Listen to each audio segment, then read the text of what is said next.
Welcome to a Tech Moment on Cannabis Tech. This is where we take just 15 minutes to talk about some of the exciting science and technology behind the cannabis and hemp industries. I'm your host, Christina Etter.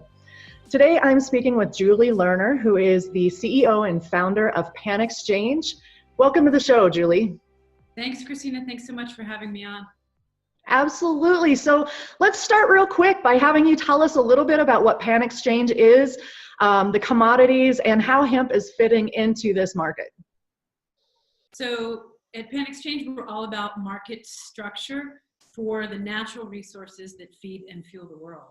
So this is predominantly based around our trading and pricing platform. And what excites us the most about the hemp industry is that we've done this before. A year and a half ago, we launched in the 120 million ton proppant market. It's a raw material needed for the US energy industry. So we now have the only platform for trading and pricing. We have 7 different benchmark prices in this industry based on quality and based on location. And we have been able to add some market structure, like some more standards around quality and trade procedures and an arbitration panel if things should go wrong and so forth. So really excited to bring that experience into hemp. Very nice. I know I don't have a lot of background into commodities, but I was raised on a farm in Iowa. So my father absolutely followed the commodities every single day. He was checking his corn and soybean prices and whatnot. So it's interesting now to see how hemp is going to play into something that my father was, so very much involved in. So tell us a little bit about hemp as a commodity. Tell us more about these indices that you provide and how you get to these numbers. Sure. So as you know, since the Farm Bill, this is all very new for a lot of people, but we take these prices very seriously because, like your dad, we're commodity people and we know how important it is. We are already seeing every week we get calls from investors that say, I've seen your prices in a pitch deck. And so both the entrepreneur and the investor is looking at our prices for go, no go decisions, build or buy decisions, long-term contracts, where to price them. So we understand the gravity of what we're offering here. What we've done in the proppant market, we are IOSCO compliant, which is the world governing body for benchmark prices. Mm-hmm. And so every data point we gather is vetted from a true leading industry player. We throw out the outliers of people who are trying to talk the market up or down, or it's not a credible source. We don't talk to brokers. We only talk to the real deal players. Every point, you can trace back to its roots. Right now, we're able to do that in crude oil and biomass in Kentucky, Oregon, and Colorado. And we do absolutely plan on expanding it to distillates and isolates. Nice. And yeah, that's, I think that was coming up on my next question was what kind of is on the horizon? What do you see for the future in hemp and cannabis in this type of commodity pricing? So, sorry, I jumped around a little bit there on the pricing and how we get to it. But again, as I had mentioned in the beginning, we're market structure. So we're rolling out our trading platform for these products next month. This industry needs a lot of help getting to industry standards on quality, on labs, on trading rules, and so forth. So that's something we're doing immediately. And as soon as we get more people on the isolates and distillates, we'll bring them in for pricing as well. So I think those are the immediate things, helping to build consensus around deal flow. So you know what you're buying and it shows up when it says it's supposed to show up, and what happens if it doesn't show up. And again, on getting reliable prices to the market. Those are the key things we're focused on right now. Fantastic. And I just can't agree with you more on the idea that the industry needs help, because the regulation really is there to help protect the consumer, help protect the businesses, make sure that they're getting what what they expect, both from that business perspective as well as the consumer's perspective, and the testing requirements and the regulations and standards that need to be there aren't yet. So you're right, the industry does need help, and it's nice to see how we're starting to see the maturation, I guess. The industry is maturing. Regulation in this industry is not bad, but the people on the business side, we need to make sure that the commercial value remains intact and we don't get over-regulated. So I think I'm putting a shout out to the players that are the processors and growers and so forth, to please be vocal and protect your commercial interests. Right.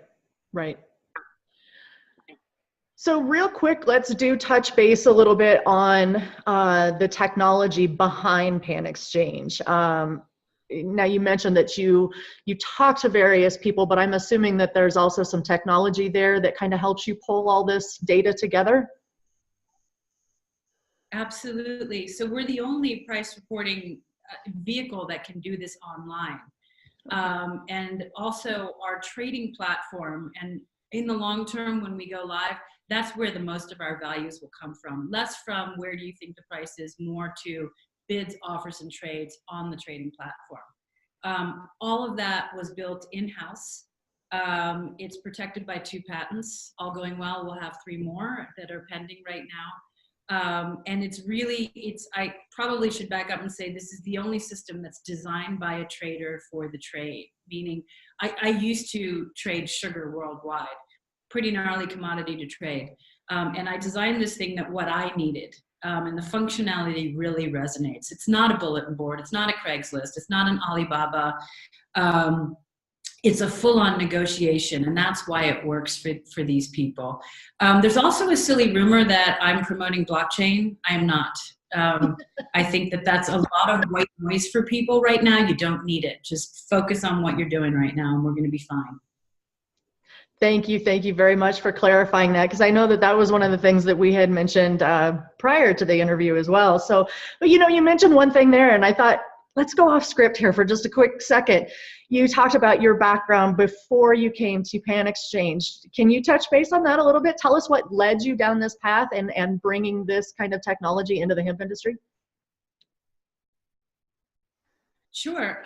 So I actually started my career with Cargill, Minneapolis-based company. I started with them in Switzerland, which was very unusual and a long story involved on how I pulled that off. But I just fell in love with world trade. So I started in the sugar desk and later moved on to become the head of their Latin American sugar trading desk. So I really got to see how the world moves. Now, it's odd to me that people don't know where their food really does come from. And how few companies actually move this sugar from Brazil to the US and the Middle East and so forth. So commodities have been my life. For a while, I went into the electricity market here in the US. And that's really where the light bulb came off for this company, because energy markets in general are far more advanced than the rest of us in ags.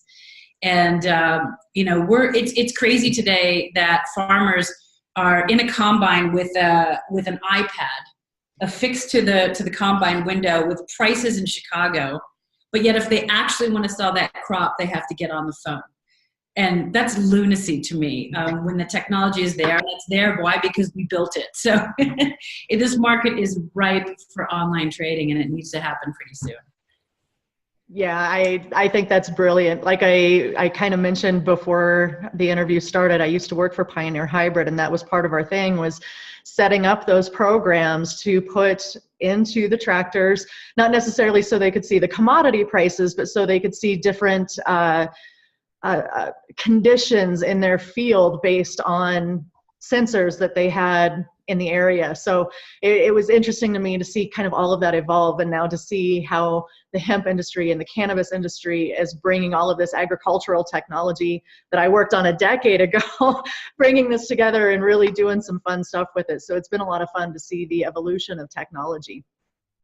Is there anything else that you would like to talk to our audience about before we close up the interview today?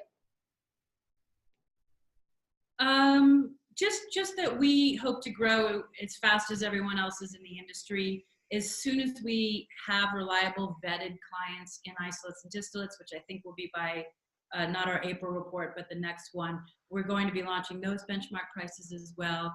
And down the road, absolutely, we're going to get into the industrial side with fiber and other commercial uses for it, and global as well. A lot of people are saying they're buying farmland overseas and they're looking to place either their CBD product or their actual hemp in the U.S. We'll get to that. We just want to do this really well first. And then same thing in cannabis. Actually, if you don't mind, shout out to partners. We would very much like to work with a partner who's got some market reach and market knowledge, because cannabis now is state by state and will be for a little while.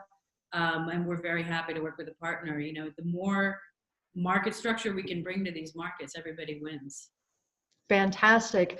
Well, thank you so much for joining me here today, Julie. I really appreciate the chat that we had, and it's really exciting to see this industry evolve and be on this kind of front edge of seeing everything come together. So one last thing is, can you give us a website where people can go and look for these and get these commodity numbers from you?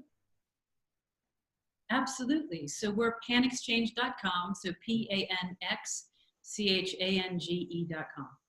Fantastic. Thanks so much, Julie.